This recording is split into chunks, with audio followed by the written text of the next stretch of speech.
કેવા સંતાનો માતા પિતાના ઋણને ભૂલી જાય છે। મિત્રો, કહેવાય છે કે સંસારમાં અમુક સંતાનો માની કૂખમાં બોજ બનીને આવે છે અને ધરતી પર હંમેશા બોજ બનીને રહે છે। એક માં જ્યારે બાળકને જન્મ આપે છે ત્યારે એ માનો પણ બીજો જન્મ થાય છે। એ સમયે માને એ ખબર નથી રહેતી કે બાળકને જોવા માટે માં જીવતી રહેશે કે નહીં। એક બાળકને જન્મ આપતી વખતે માતા અસહનીય કષ્ટ સહન કરે છે અને સાથે સાથે માં પોતાની સુંદરતા પણ નષ્ટ કરે છે અને ત્યારબાદ દુઃખ અને તકલીફ ઉઠાવીને જીવનભર પોતાના સંતાનોનું પાલન પોષણ કરતી રહે છે। માં પોતાના હિસ્સાનું બધું જ સુખ પોતાના સંતાનો પર કુરબાન કરે છે। કદાચ ઘરમાં ભોજન ઓછું હોય તો સ્વયં ન ખાય અને પોતાના બાળકોને ખવડાવે છે। પોતાના સંતાનોને કોઈ દુઃખ હોય તો પહેલા માં દુઃખી થાય છે અને સંતાનોના દુઃખને મટાડવાનો દરેક પ્રકારનો પ્રયાસ કરે છે અને એના ખુશહાલ જીવનની કામના કરે છે। માં જ્યાં સુધી જીવિત હોય છે ત્યાં સુધી પોતાના સંતાનોનું હંમેશા ભલું કરે છે અને કદાચ એ જ સંતાન મોટા થઈને માને ભૂલી જાય તો એવા સંતાનોને તમે શું કહેશો? અમારા હિસાબથી તો આવા સંતાનો બોજ સિવાય બીજું કાંઈ નથી। આવી જ રીતે એક પિતાનો ત્યાગ પણ સંતાનો માટે અદ્ભુત હોય છે। પિતાજી જીવનભર મહેનત મજૂરી કરીને બીજાની ગુલામી કરીને દુઃખ અને તકલીફો ઉઠાવીને પોતાના બાળકોનું ભરણ પોષણ કરે છે, એનું શિક્ષણ કરાવે છે, એને લાયક બનાવે છે, પોતાના સંતાનોના સુંદર ભવિષ્યના સપના જોવે છે અને સંતાનો જ્યારે સફળ થાય ત્યારે એ પિતા ખૂબ જ ખુશ થાય છે અને કદાચ એ જ સંતાનો આગળ જઈને એને ભૂલી જાય, એને ઓળખવાની ના પાડવા લાગે તો એવા સંતાનોને તમે શું કહેશો? આવા સંતાનોએ તો બળીને મરી જવું જોઈએ। મિત્રો, આજની કહાની એ વિષય પર છે કે એક દીકરો કેવી રીતે પોતાના માતા પિતાને ભૂલી ગયો, એને ઓળખવાની ના પાડી દીધી ત્યાં સુધી કે એને ધક્કો મારીને સમાજની સામે અપમાનિત કરવા લાગ્યો। મિત્રો, આ કહાની આજની ખરાબ માનસિકતાને ઉજાગર કરે છે। તો મિત્રો, તમને વિનંતી છે કે થોડો સમય કાઢીને આ કહાની અંત સુધી સાંભળજો। આ કહાની એક એવા વ્યક્તિની છે જે ખૂબ ગરીબ હતો અને શહેરમાં રિક્ષા ચલાવીને પોતાના પરિવારનું ભરણ પોષણ કરતો હતો। વિનોદભાઈ નામનો વ્યક્તિ, જેની પત્નીનું નામ માયા હતું, એને પ્રભાત નામનો એક દીકરો હતો। વિનોદભાઈ પોતાની પત્ની અને દીકરા સાથે એક નાના એવા ઘરમાં રહેતા હતા। દીકરો સ્કૂલે જતો અને વિનોદભાઈ શહેરમાં રિક્ષા ચલાવીને દીકરાની સ્કૂલની ફી ભરતા। એને એક જ દીકરો હતો એટલા માટે એ કંઈ પણ કરીને પોતાના દીકરાને ભણાવવા માંગતા હતા। એનું એવું સપનું હતું કે દીકરાને એટલો ભણાવીશું કે ભણી ગણીને દીકરો એક સફળ વ્યક્તિ બને। જેવું ગરીબીનું જીવન એણે જોયું હતું એવું જીવન દીકરાને ન જોવું પડે અને સંતાનો જ્યારે સફળ થાય ત્યારે માતા પિતા ખૂબ ખુશ થાય છે। દરેક માતા પિતાનું એવું સપનું હોય છે કે અમારા સંતાન એવું કામ કરે કે અમારું માથું ગર્વથી ઊંચું ઉઠી જાય અને અમે નિસંકોચ થઈને કહી શકીએ કે આ અમારો દીકરો છે। વિનોદભાઈએ પણ પોતાના દીકરાને ભણાવવા ગણાવવામાં કોઈ કમી ન રાખી। આખો દિવસ રિક્ષા ચલાવીને જે પૈસા મળતા હતા એ બધા જ રૂપિયા દીકરાને ભણાવવા માટે ખર્ચો કરતા હતા। માયાબેન પણ પોતાના દીકરાને તૈયાર કરીને રોજ સ્કૂલે મોકલતા હતા। કદાચ દીકરો ક્યારેક ખાધા વગર સ્કૂલે જતો રહેતો અથવા તો ખાવાનું ટિફિન ઘરે ભૂલી જતો, એ દિવસે માં પણ આખો દિવસ ભૂખી રહેતી। આવી રીતે વિનોદભાઈ અને માયાબેન પોતાના પેટે પાટા બાંધીને દીકરાને ભણાવતા હતા। દીકરો ભણવામાં ખૂબ જ હોશિયાર હતો। માતા પિતા એવું વિચારી રહ્યા હતા કે અમારો દીકરો આગળ જઈને અમારું નામ રોશન કરશે।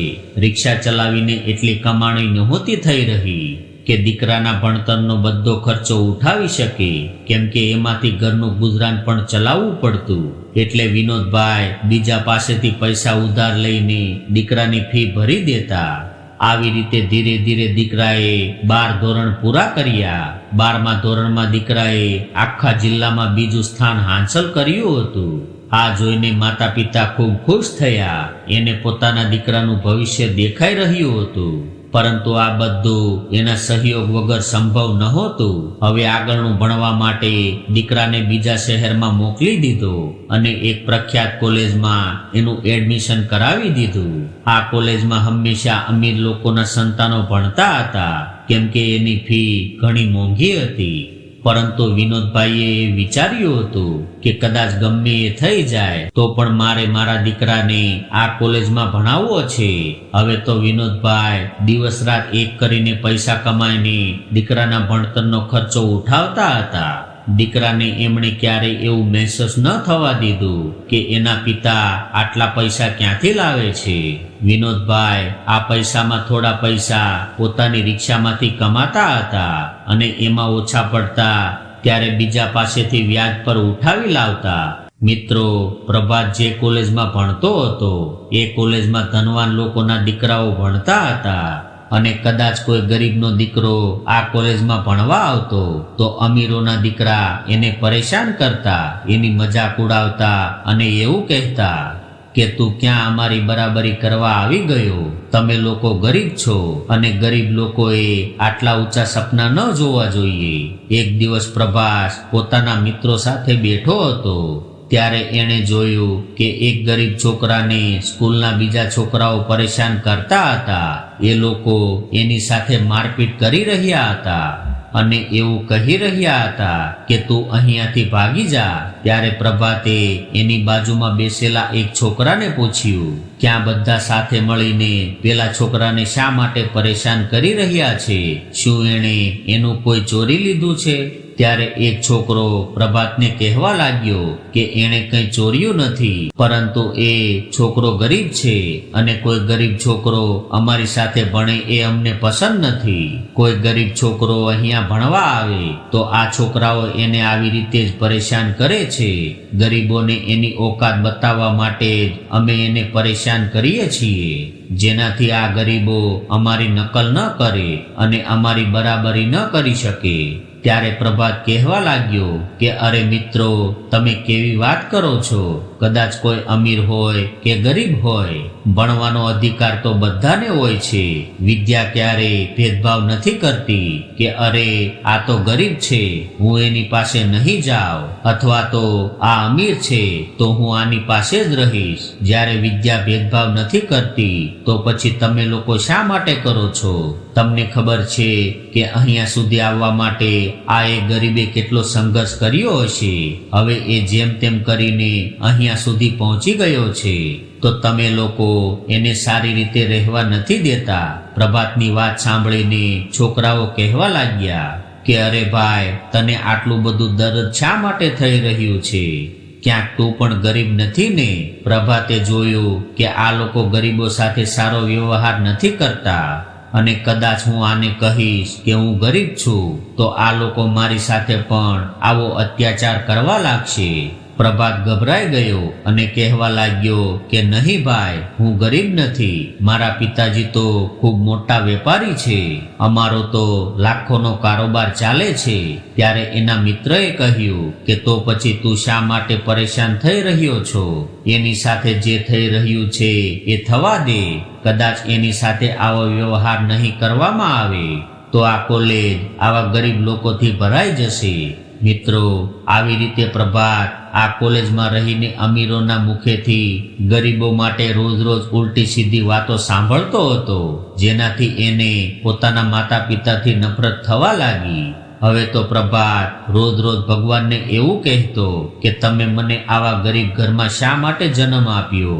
પ્રભાત પાસે એક નાનો એવો ફોન હતો જે એના પિતાજીએ કોલેજ આવતા સમયે આપ્યો હતો અને કોઈ એને ગરીબ ન સમજે એટલા માટે પ્રભાત એ ફોન પોતાના રૂમમાં છુપાવીને રાખતો હતો. પ્રભાત ક્યારેય આ ફોન લઈને પોતાના મિત્રો સાથે જતો નહોતો. હવે તો એના પિતા જ્યારે ફોન કરતા ત્યારે એણે ફોન ઉપાડવાનું પણ બંધ કરી દીધું હતું. પ્રભાત એવું વિચારતો હતો કે કદાચ હું ફોન ઉઠાવીશ તો મારા મિત્રોને ખબર પડી જશે કે હું ગરીબ છું. હવે તો મહિનાઓ સુધી એ પોતાના માતા પિતા સાથે વાત પણ નહોતો કરતો. એક દિવસ પ્રભાતે એના પિતાને કહ્યું કે મારે એક સ્માર્ટફોન જોઈએ છે. આ નાનો ફોન લઈને હું મારા મિત્રો સાથે નથી જઈ શકતો.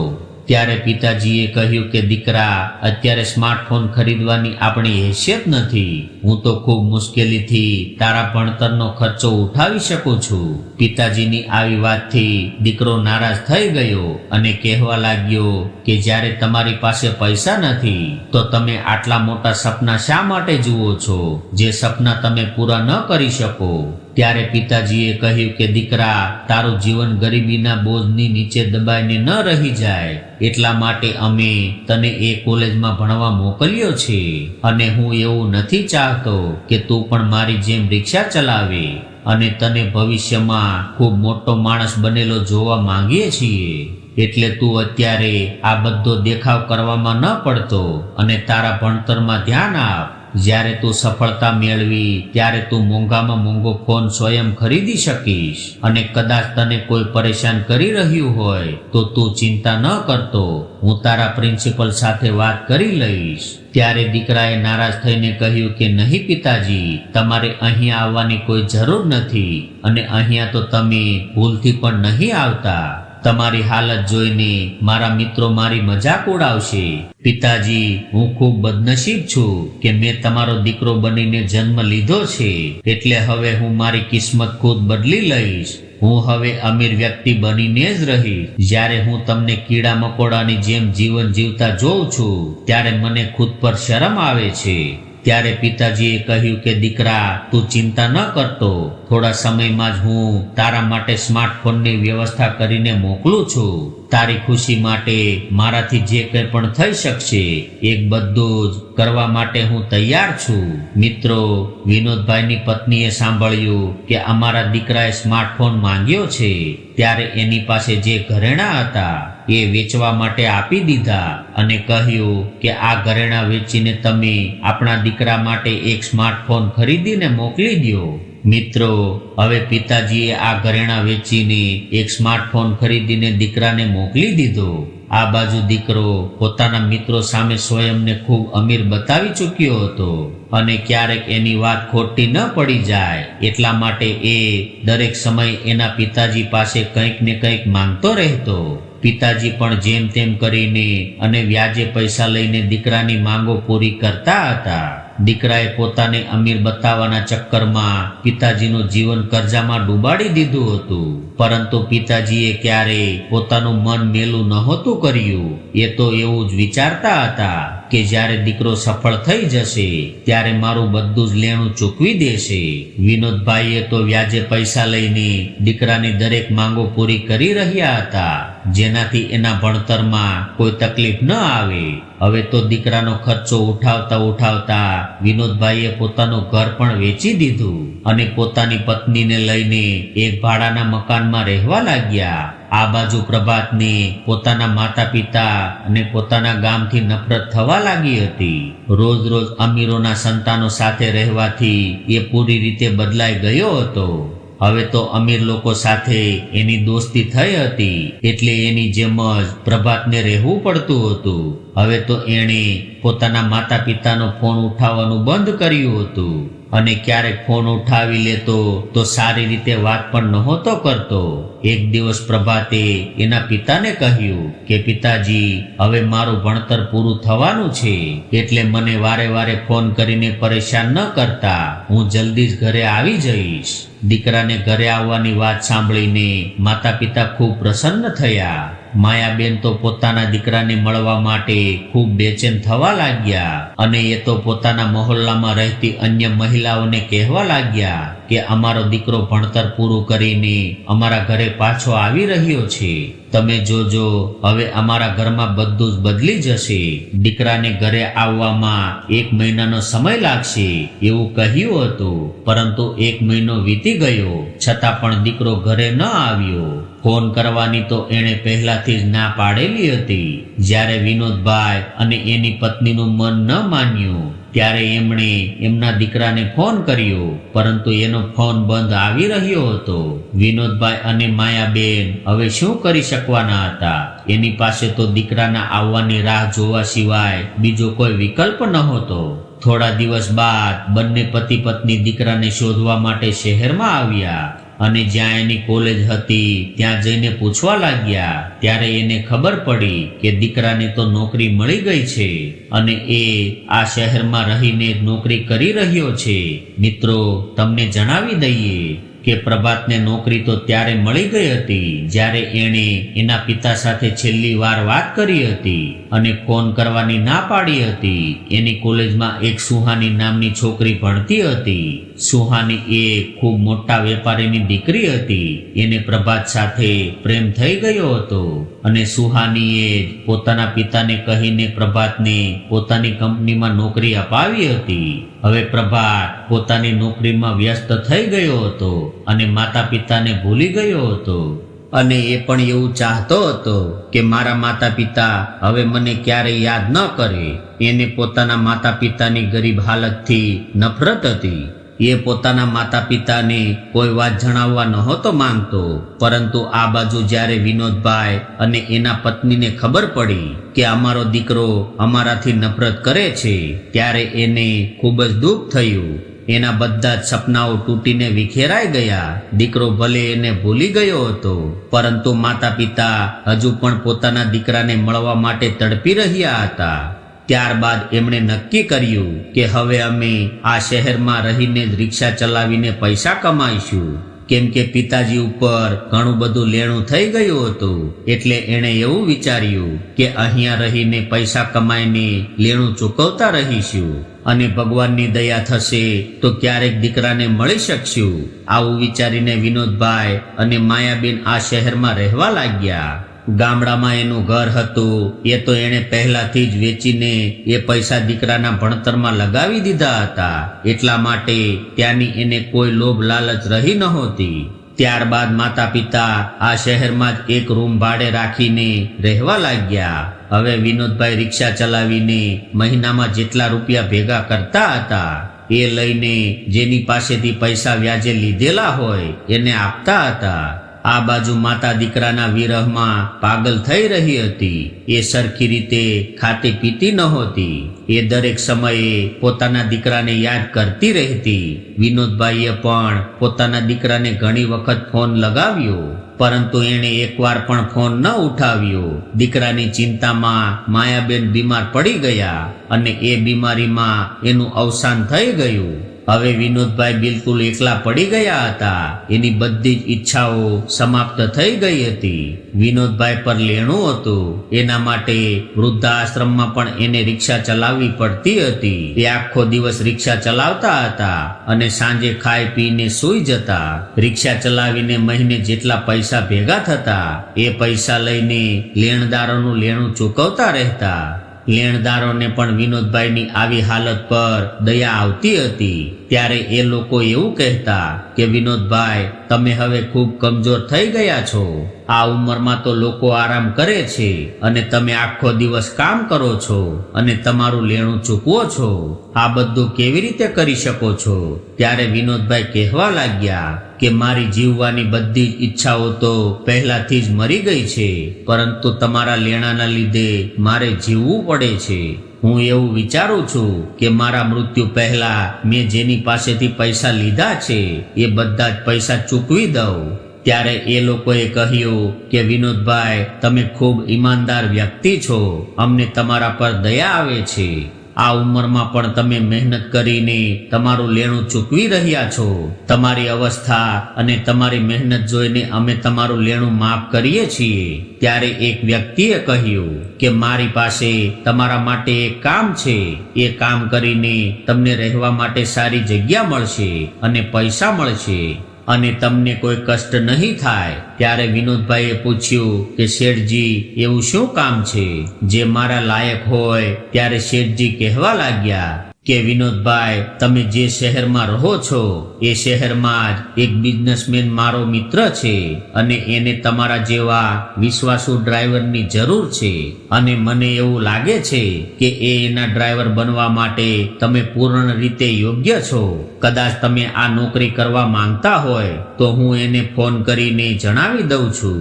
ત્યાં તમારે રહેવા અને જમવાની કોઈ પરેશાની નહીં રહે. મિત્રો, આવી વાત સાંભળીને વિનોદભાઈ વિચારવા લાગ્યા કે મારે આ કામ જરૂર કરવું જોઈએ, અને ત્યારબાદ વિનોદભાઈ આ કામ કરવા માટે રાજી થઈ ગયા. એટલે શેઠજીએ વિનોદભાઈને શહેરમાં એના મિત્રને ઘેરે મોકલી દીધા અને વિનોદભાઈ એના ઘરે રહેવા લાગ્યા. થોડા સમય રહ્યા બાદ વિનોદભાઈના અને એના માલિકના સંબંધ સારા થઈ ગયા. હવે એના માલિક પણ વિનોદભાઈને ખૂબ સારી રીતે રાખવા લાગ્યા. એના શેઠ તો વિનોદભાઈ પર ખૂબ વિશ્વાસ કરતા હતા અને વિનોદભાઈને પણ આ ઘરમાં રહીને ક્યારેય પરાયાપણું ન લાગ્યું. હવે એના માલિકની એક દીકરી હતી. એ વિનોદભાઈ સાથે ખૂબ હળી મળી ગઈ હતી. દીકરી એને વિનોદ કાકા કહેતી હતી અને એને ખૂબ પ્રેમ કરતી હતી. એ દરેક સમયે વિનોદ કાકાને પરેશાન કરતી રહેતી કે કાકા મને અહીંયા લઈ જાઓ, કાકા મને ત્યાં લઈ જાઓ. વિનોદભાઈ પણ એને દીકરીની જેમ રાખતા હતા. એક દિવસ વિનોદભાઈ એના માલિકને લઈને એની ઓફિસે જઈ રહ્યા હતા. ત્યારે રસ્તામાં એના શેઠજીએ વિનોદભાઈને પૂછ્યું કે વિનોદભાઈ, મને એટલો ટાઈમ નથી મળતો કે હું તમારી સાથે થોડી વાતચીત કરી શકું, પરંતુ તમે તમારા વિશે ક્યારેય મને જણાવ્યું નથી. ફક્ત એટલું જ કહ્યું છે કે તમારી પત્નીનું અવસાન થઈ ગયું છે. શું તમારે કોઈ દીકરા દીકરી નથી?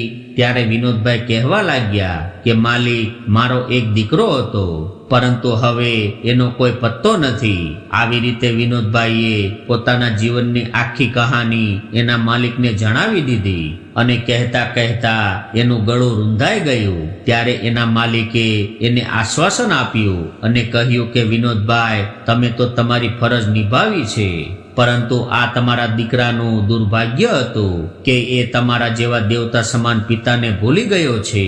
તમે જોઈ લેજો, એ ક્યારે એના જીવનમાં ખુશ નહીં રહે. જીવનના આ પડાવ પર જે લોકો પોતાના માતા પિતાને છોડી દે છે એને રડાવે છે.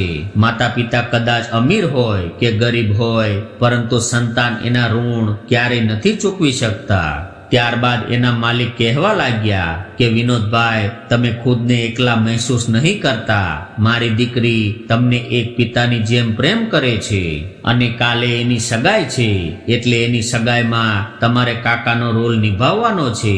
મારા પછી કદાચ એ કોઈને સૌથી વધારે માનતી હોય તો એ તમે છો.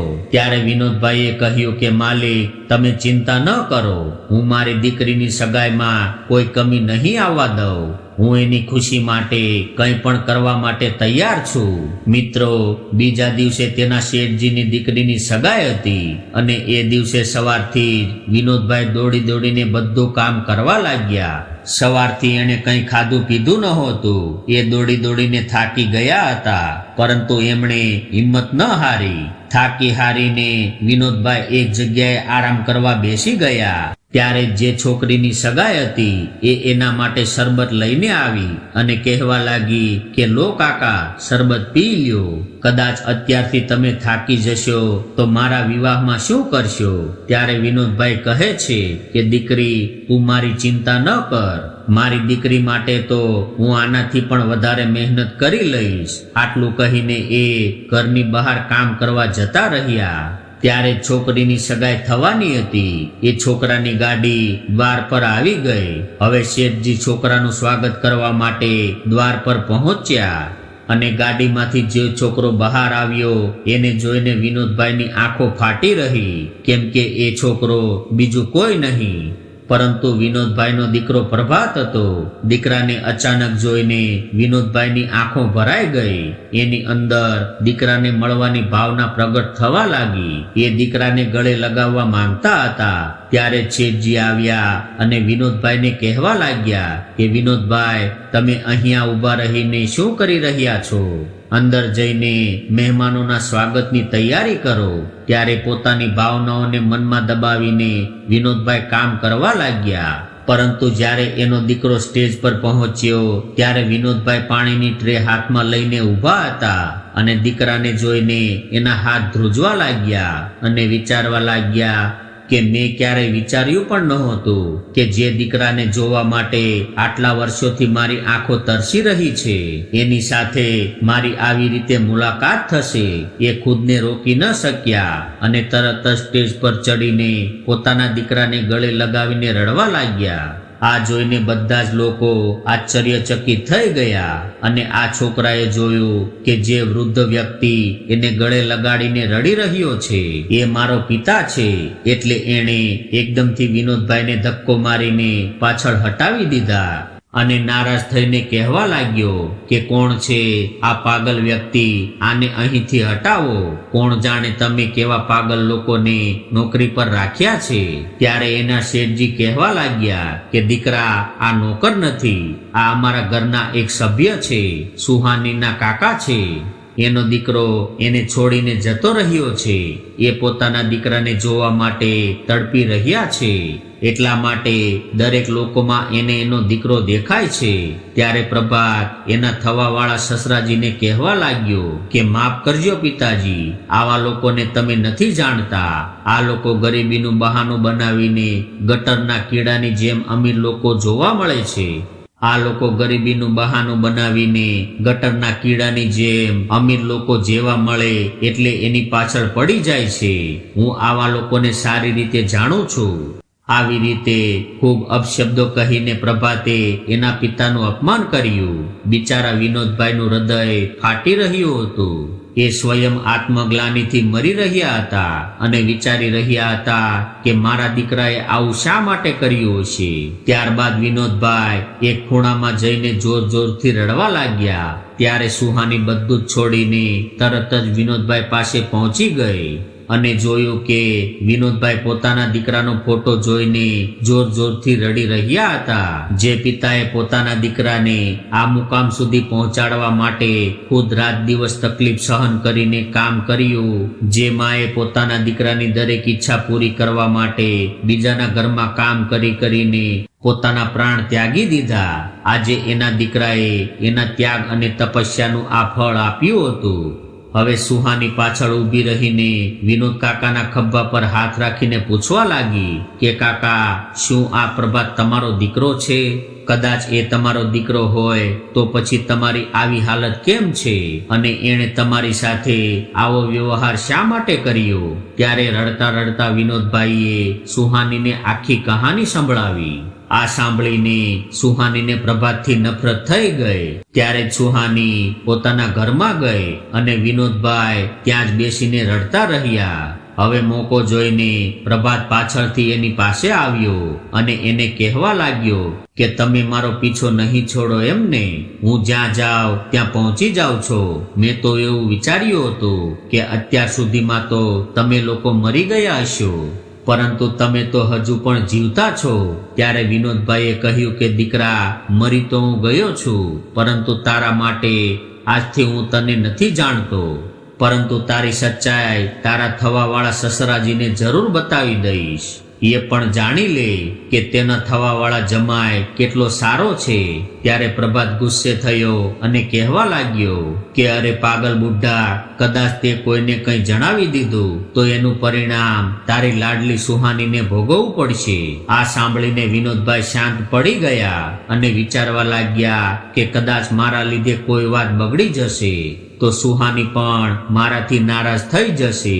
એ એવું વિચારી રહ્યા હતા કે શેઠજીને જણાવવું કે ન જણાવવું. આ બાજુ સ્ટેજ પર અંગૂઠીની રસમ શરૂ થઈ. ત્યારે જ સુહાની સ્ટેજ પર આવીને બધા જ લોકો સામે કહેવા લાગી કે મારી વાત ધ્યાનથી સાંભળો. હું મારા મનની એક વાત તમને કહેવા માંગુ છું. હું એક વ્યક્તિ સાથે તમને મુલાકાત કરાવવા માંગુ છું, જે મારી જિંદગીનો એક મહત્વપૂર્ણ હિસ્સો છે. મારા પિતા પછી કદાચ કોઈ મને પ્રિય હોય તો એ આ વ્યક્તિ છે. ત્યારે પ્રભાત વિચારવા લાગ્યો કે સુહાની મારા વિશે વાત કરી રહી છે, પરંતુ નહીં. આટલું કહીને સુહાનીએ વિનોદભાઈને સ્ટેજ પર બોલાવ્યા અને કહેવા લાગી કે આ મારા કાકા પણ છે અને મારા થવાવાળા સસરા પણ છે, પરંતુ આ મારું બદકિસ્મત છે કે સસરાજીના રૂપમાં હું આની સેવા નહીં કરી શકું. આટલું કહીને સુહાની પ્રભાત તરફ જોવા લાગી અને પૂછવા લાગી કે મેં સાચું કહ્યું ને પ્રભાત? સુહાનીની વાત સાંભળીને પ્રભાતનો ચહેરો ઉતરી ગયો. એ સમજી ન શક્યો કે હું આ વાતનો શું અર્થ લગાવું. ત્યારબાદ સુહાની વિનોદભાઈને કહેવા લાગી કે કાકા, તમે મારા કાકા બરોબર છો, હું તમને મારા સસરા નહીં બનાવું, કેમ કે જે છોકરો પોતાના માતા પિતાને છોડી શકે છે એ એની પત્નીને પણ છોડી શકે છે. સુહાનીની વાત સાંભળીને પ્રભાત કહેવા લાગ્યો કે સુહાની, તું આ નોકર માટે શું બોલી રહી છો? આ તારા સસરા બનવા લાયક ક્યાંથી બની ગયા? પ્રભાતની આવી વાત સાંભળીને સુહાનીએ તરત જ એના ગાલ પર એક તમાચો મારી દીધો અને કહેવા લાગી કે ખબરદાર, જો મારા કાકાને નોકર કહ્યા છે તો હું એને મારા પિતાની જેમ માનું છું. હું તારા પિતાને ભૂલી શકે છે તો હું એને મારા પિતાની જેમ માનું છું. તું તારા પિતાને ભૂલી શકે છે, પરંતુ હું મારા કાકાને નહીં ભૂલી શકું. હું તારી જેવી નથી. હું મારા માતા પિતાએ આપેલા સંસ્કારોને સારી રીતે જાણું છું અને હું અત્યારે જ એ જાહેર કરું છું કે હું તારા જેવા પશુ સાથે વિવાહ નહીં કરું. તે તો મને એવું કહ્યું હતું કે તું અનાથ છો, એટલે જ તારા માટે મારા હૃદયમાં પ્રેમ પ્રગટ થયો હતો. પરંતુ તારું સત્ય જાણીને મને એવું લાગે છે કે તારા જેવો અહેસાન ફરમોશ વ્યક્તિ આ દુનિયામાં બીજું કોઈ ન હોઈ શકે. કદાચ તું તારા મા બાપનો ન થઈ શક્યો તો મારો શું થવાનો હતો? તું એક સારો દીકરો નથી બની શક્યો તો એક સારો પતિ કેવી રીતે બની શકીશ? મેં જ મારા પિતાને કહીને તારી નોકરી લગાવી હતી, પરંતુ એ નોકરીના અભિમાનમાં તું તારા માતા પિતાને ભૂલી ગયો છો. તને યાદ કરી કરીને તારી માં મરી ગઈ, પરંતુ તે એનો ફોન પણ ન ઉઠાવ્યો. આવા નિર્દય વ્યક્તિની પત્ની બનવાનું હું ક્યારેય સ્વીકાર નહીં કરું. આજથી હું તને નોકરીમાંથી પણ છૂટો કરું છું. મિત્રો, આવી જ રીતે પ્રભાત બધા જ લોકો વચ્ચે અપમાનિત થઈને ચૂપચાપ માથું ઝુકાવીને ત્યાંથી જતો રહ્યો અને સુહાની વિનોદભાઈને કહે છે કે કાકા, તમે બિલકુલ દુઃખી ન થતા. એવા દીકરા માટે શું દુઃખી થવાનું, જેને તમને જીવતા જીવ મારી નાખ્યા છે? તમે તમારા દીકરાને કોઈને એક દીકરી મેળવી છે. આજથી હું તમારી દીકરી છું અને તમારા અંતિમ શ્વાસ સુધી હું તમારી સેવા કરીશ. સુહાનીની આવી વાત સાંભળીને વિનોદભાઈની આંખોમાં આંસુની ધારા થવા લાગી. ત્યારબાદ વિનોદભાઈએ સુહાનીને પોતાના ગળે લગાવી લીધી. આવી રીતે વિનોદભાઈ ખૂબ રાજી થઈને સુહાનીના પરિવાર સાથે રહેવા લાગ્યા. થોડા દિવસોમાં એ બધી જ વાતો ભૂલી ગયા. આ બાજુ પ્રભાતની નોકરી જતી રહી હતી અને સુહાનીએ પણ એને ઠુકરાવી દીધો હતો અને જે એને મળતું હતું એ તમામ લોકો એને ધિક્કારતા હતા. મિત્રો, એક વાત યાદ રાખજો, જીવનની સૌથી મોટી દોલત પોતાનાઓને પામીને મળે છે. પોતાનાઓને ખોઈને તો અમીર વ્યક્તિ પણ કંગાળ બની જાય છે. મોટા થઈને ક્યારેય પણ એવા લોકોને ન ભૂલવા જોઈએ જેમણે તમને નાનામાંથી મોટા કર્યા હોય. જીવનમાં પોતાના તમામ સુખોનો ત્યાગ કરીને તમારા સુખોની કામના કરી હોય. તમે એના કરજદાર છો અને જીવનભર રહેશો. કદાચ તમે એને ભૂલી ગયા તો આખો સંસાર તમને ઠુકરાવા લાગશે અને ભગવાન પણ તમને ક્યારેય શ્રમા નહીં કરે. મિત્રો, અમે આશા રાખીએ છીએ કે આ સ્ટોરી તમને ખૂબ પસંદ આવી હશે અને પસંદ આવી હોય તો વિડીયોને લાઈક, શેર અને નવા હોય તો ચેનલને સબસ્ક્રાઇબ જરૂરથી કરજો. હર હર મહાદેવ.